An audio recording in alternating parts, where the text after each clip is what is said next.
I saw him in my rear view, eyes wild, jaw clenched, hands flying like he was possessed. He wasn't just tailgating me. He was practically parked in my back seat. I was already going 120 kilometers an hour, and somehow, that wasn't fast enough for him. Then he swerved. He cut off a semi-truck, and I mean barely cleared its bumper, flipped me off like I'd personally insulted his ancestors, and slammed on his brakes just to try and scare me. But karma? Karma rides shotgun with me, because that little stunt came with a twist printed in bold blue letters on the back of his rear window. His company's name and phone number. And I made a call. That morning had started out perfect, not in some poetic, bird-singing, dewy grass kind of way. Just quiet, normal, safe. The kind of peaceful highway drive you forget to appreciate until someone ruins it. It was just after 9 a.m., and I was headed to our family's summer cabin. Alone for once, my wife was coming up later. So I had the road, the music, the warm sun, and zero obligations for the next 2 hours. That kind of freedom feels rare these days. The highway was practically empty. A 2-lane stretch running clean and smooth through farmland and pine groves. No cities, no honking, just me and a distant semi I was slowly overtaking. I had the cruise control set at 120. Not slow, not reckless, just right. I eased into the passing lane to go around the truck.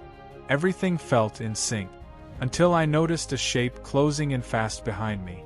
A white Ford pickup, creeping up so close it practically fused with my bumper. At first I thought it might have been a mistake. Maybe he hadn't realized I was passing. But then I saw him, arms flailing, sunglasses flashing in the light, mouth clearly yelling at me through his windshield. He looked deranged, like my existence on that stretch of road had personally offended him. And it wasn't a momentary flash of irritation. This was sustained, deliberate rage. He was angry that I dared to pass a semi and not floor it like a Formula One driver. I signaled and moved back into the right lane the moment I cleared the truck. Gave him space, expected him to speed by and disappear. But instead, he veered hard to the left, cut directly in front of the semi, dangerously close, then swerved into the left lane beside me. I barely had time to register the aggression before he shot past, flipped me off, and slammed his brake, hard. At 120 kilometers an hour, that's no joke. I had to react instantly. My heart slammed in my chest, hands clenched the wheel, coffee spilled from my cup holder. He wasn't just driving angry. He was weaponizing his car. For a second I was scared. What if there was someone behind me? What if I couldn't slow down fast enough? But then the fear faded, and something colder replaced it. That's when I saw it. The gift. Big, bright, bold. His company's name, and a phone number, printed across the entire back window of his truck. I stared at it, memorizing the numbers. And then I did what petty, justice-loving people like me do best. I reached for my phone and dialed. It rang once, then twice. A man picked up. Calm voice. Professional. "Darren," he said. I didn't waste time. "Hi there. I think one of your employees is about to kill someone on the highway." A pause. "Excuse me." White Ford pickup. He's brake checking, tailgating, swerving in and out of lanes, cut off a semi, and just tried to run me off the road. And he's doing it with your company name splashed across his back window in giant letters. Another pause. "Where are you exactly?" Darren asked, voice sharpening. I told him. He sighed. Not a casual sigh, an angry, someone's getting fired sigh. "He's supposed to be in town," Darren said. "Not out on the highway. Not doing whatever the hell you just described." "Well," I said, "he's still up ahead.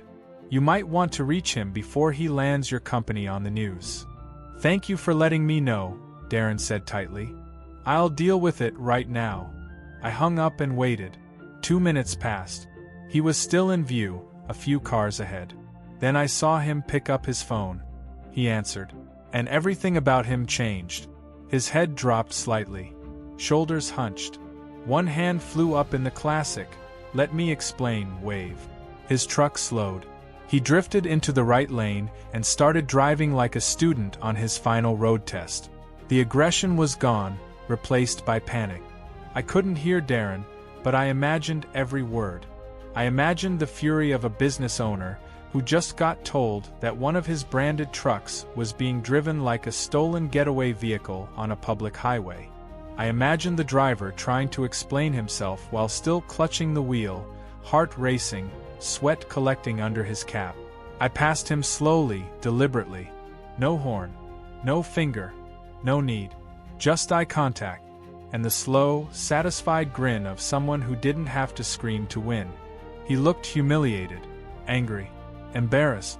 He wouldn't forget that moment anytime soon. And neither would I.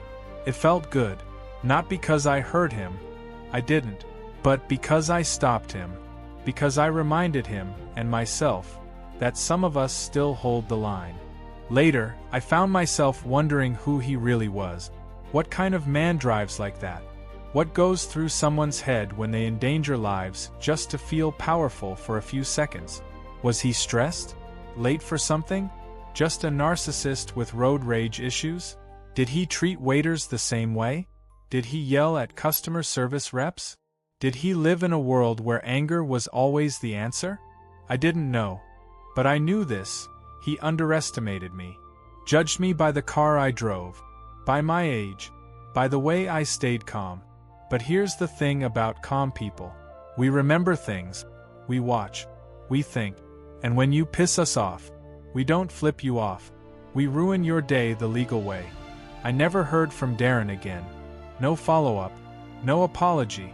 No thank you card.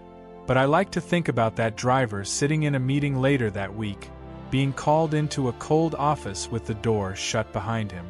I like to think about the boss's voice, low, disappointed, surgical. I like to think about the driver sweating through his polo shirt, trying to justify his road rage in front of a man who signs his paycheck. That's the thing about branded vehicles. They turn every angry outburst into company policy.